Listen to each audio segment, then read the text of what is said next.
The word music immediately brings to the mind pleasing sounds, transforming the mood to exhilaration and celebration, simultaneously soothing the senses. Listening to music, one experiences hearing varied types of sounds which personify peace, tranquility, pathos, dynamism, happiness, and myriads of other emotions. Plato once said music has a direct effect on the soul. Indian music comprises of lyrical compositions, musical instruments, dances. Geetam, Vadyam, Nrityam, Trayam Sangeet Muchyate. Musical instruments have evolved over centuries. Each instrument has its beautiful story of evolution similar to any other cultural history. As society progressed, human beings endeavored and innovated, sometimes beyond one's horizons. Pots, pans, they were essential utensils inside the human being's kitchen, which later transformed into musical instruments. Have you seen a ghatam, kanshor, dandiya, the lower part of tabla? Doesn't it look like a bowl or a pitcher? These help us realize the creativity and innovations of the human mind. How an item from the kitchen got transformed to an exquisite musical instrument.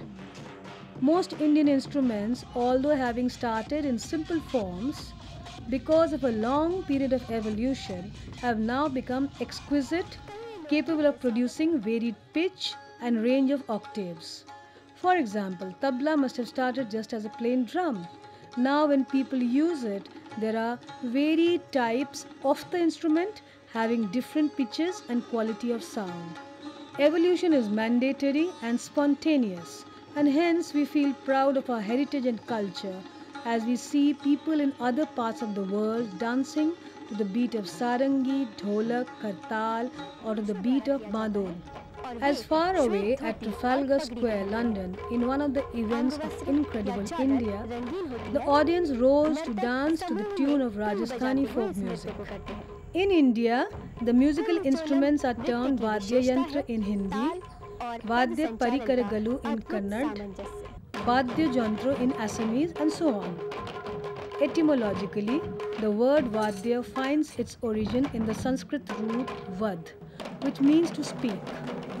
Thus, the instrument which speaks is pleasing to the ears, Shruti Madhur, has a deep, sonorous, resonant, loud tonal quality, and when played creates myriads of emotions, is a musical instrument.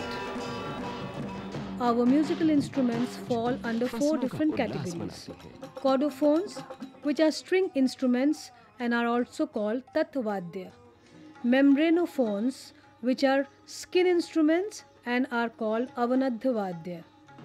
Aerophones are wind instruments and are known as Sushir Vadya. Idiophones are percussive instruments which are known as Ghanavadya. The instrument which we see now is known as Kamak. It is almost 7 inches tall and has a diameter of 6.5 inches. It is used for rhythmic accompaniment. The player holds the body of the instrument under his left arm, and while his left hand pulls the small brass drum, jerking it slightly, almost unnoticeably. This controls the tension on the two strings and sets the fundamental tone of the melody when the strings are plucked. The performer plucks the strings briskly with the plectrum held in his right hand. However, the fundamental tone produced does not remain fixed and depends on the tension applied to the strings. We now see the Bhopa of Rajasthan playing the instrument Ravanhatta. This is an instrument of the roaming bards and is believed to be probably the earliest instrument played with a bow. The tumba or the resonator of this instrument is made of a big coconut shell cut into half, covered with a parchment of animal skin bound by cords. Its dand is made of thick bamboo on which pegs for two main strings and 11 to 15 sympathetic strings are fixed. When a melody or tune is played on the main strings, the sympathetic strings sound of their own accord. One of the main strings is made of the hair of horse's tail, while the other is made of steel. Two steel strings are intertwined. The sympathetic strings made of steel pass over a bridge. The Ravanhatta is played upon with a curved bow. The strings of the bow too are made of the hair of the horse's tail. The bow itself is made of thick, strong wood from any tree. It is tied with ghungroos or metal bells on one end. The sound of bells thus accompanies the movement of the bow. Sarangi. This is another instrument which looks like the Ravanhatta and is played upon with a bow. In comparison to other musical instruments, it is considered closest to the human voice. The shape of the instrument is almost the same everywhere, but the size and name varies. Sarangi is made of a single block of tun wood, mango wood and teak wood depending upon its geo-regional availability. The wood is seasoned for a year and then crafted to make a sarangi. It is divided into three parts, the lowest of which is the broadest and is the sound box.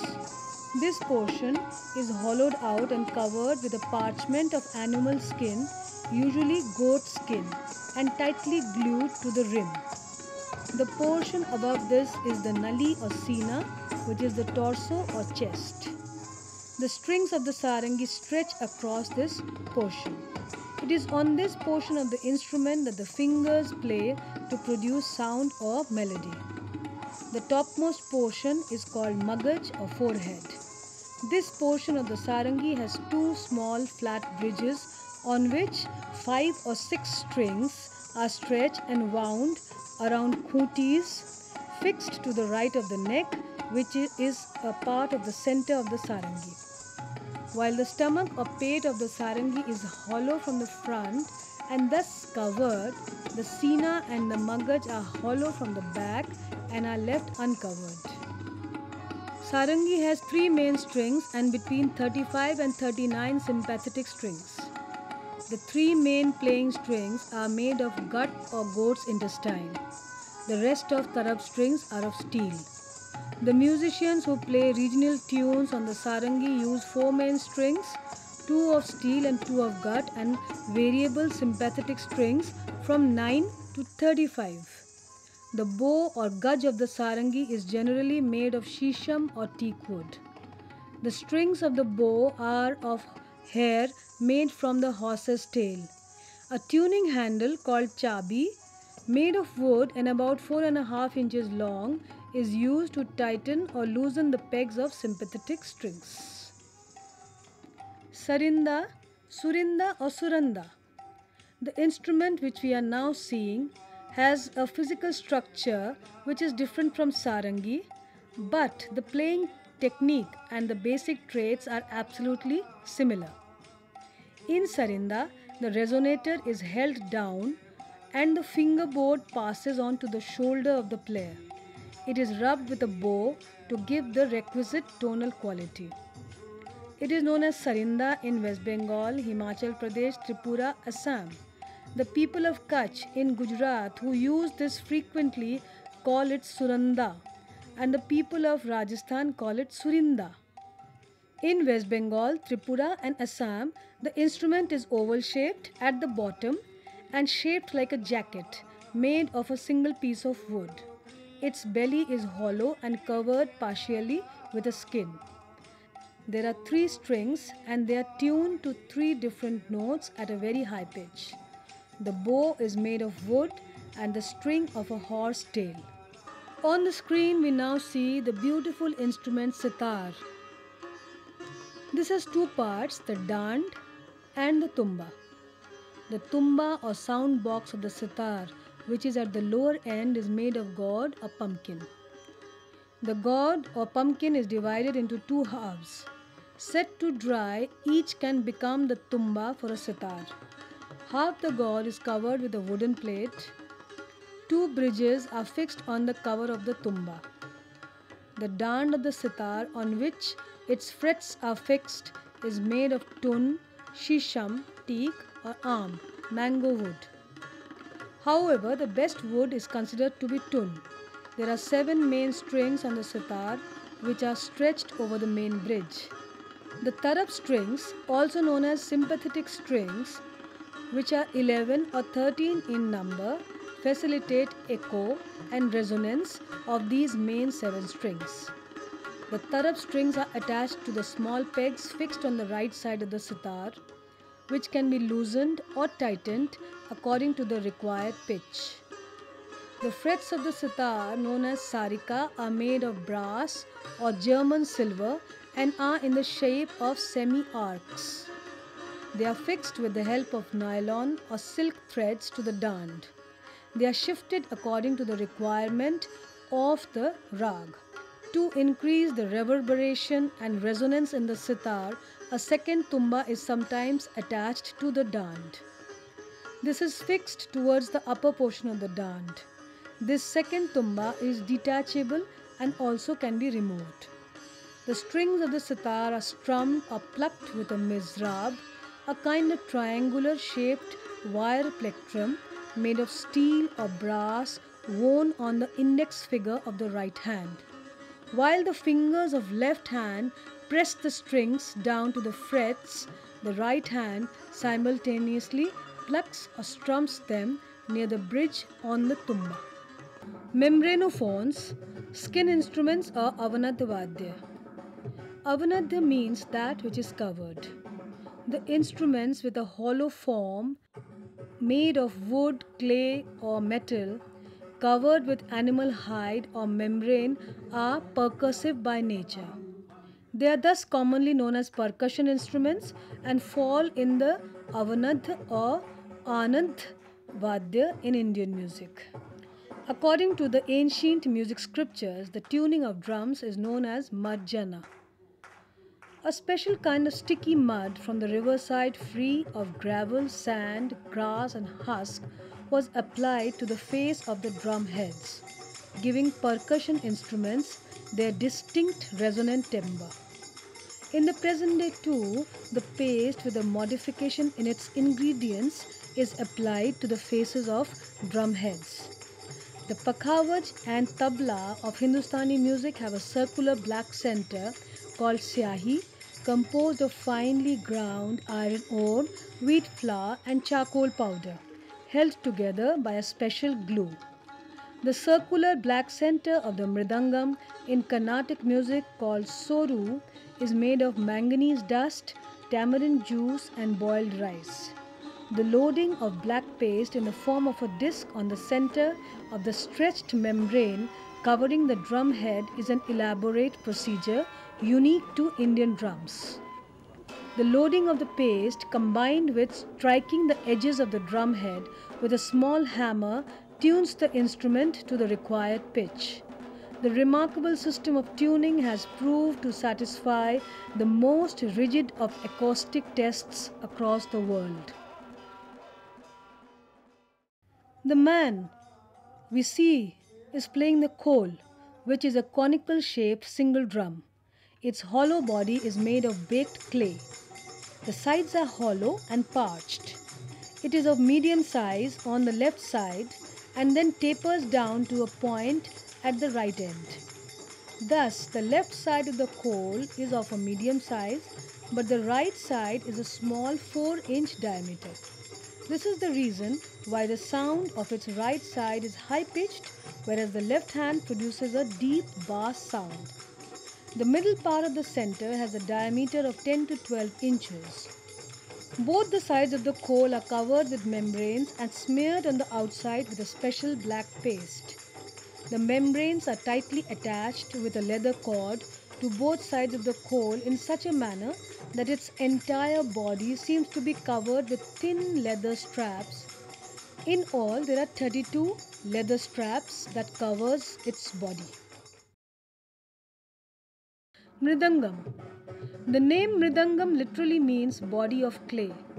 In the past, this was made only of clay, but now this hollow drum is made of wood also. Like the pakhavaj or khol, it is a two-sided instrument. It is made of a single block of wood of the kathal or jackfruit tree or the wood of the margosa tree. This instrument is barrel-shaped with faces on the left and right side being a little broader in the center. This is the wooden hollow shell which is the resonator. The length varies from 52 cm to 62 cm. The right side opening with a diameter of approximately 21 cm to 23 cm diameter is smaller than the left side with a diameter of around 24 cm to 25 cm. Animal skin covers are stretched tight over both the openings and are fastened to leather loops held out by interlaced leather braces which pass along the length of the mridangam. The left side is covered with a two-layer leather membrane known as pudi, and the right side is covered with three-layered membrane. Both these sides are encircled by a narrow strip of braided leather in the shape of a ring. The ring is perforated with holes which helps to hold both the leather parchment firmly in place. The leather parchment or membrane on the right side of the mridangam is smeared and treated with boiled raw rice, water and manganese fillings in the center, which is a black paste. This is not used for the left side. The dough of semolina flour or suji is smeared on the left side before the commencing of a performance to give it a deep resonating sound. It is scraped off as soon as the performance is over. Unlike the pakhavaj or khol, wooden gutkas or wooden wedges or chunks are not generally used for the mridangam. However, at times, the player inserts thin pieces or strips of wood between the leather strips that run across the body of the mridangam. Sliding these upwards and downwards along with striking the ring of the mridangam with a round stone tunes the instrument to the required pitch. We see on the screen this man playing on the tabla, which is a very important accompanying instrument of northern Indian music. It is used for accompanying singers, instrumentalists and dancers, and also has the capacity of being a solo musical instrument. The bol or sounds of the pakhavaj, nagara or dholak can all be rendered on the tabla. The name is derived from the word tabl of Arabic origin meaning that instrument whose face is on the upper part or which faces upwards. The shape is like a pot which is found in the Indian kitchens. It is broad at the top, narrow but circular at the bottom. It is a composite of two parts, the daya, which is on the right side, and the baya, the left side. Together these are called the tabla. The daya or the part placed on the right side is made of wood. The wood used is sesam, kher, neem, mango, etc. The baya or the one placed on the left is made of brass, copper, any iron or metal object or clay. Both are hollow from within. The tops of both parts are covered with a membrane, usually goat skin. Their edges have a narrow strip braided with leather cords known as the gajra.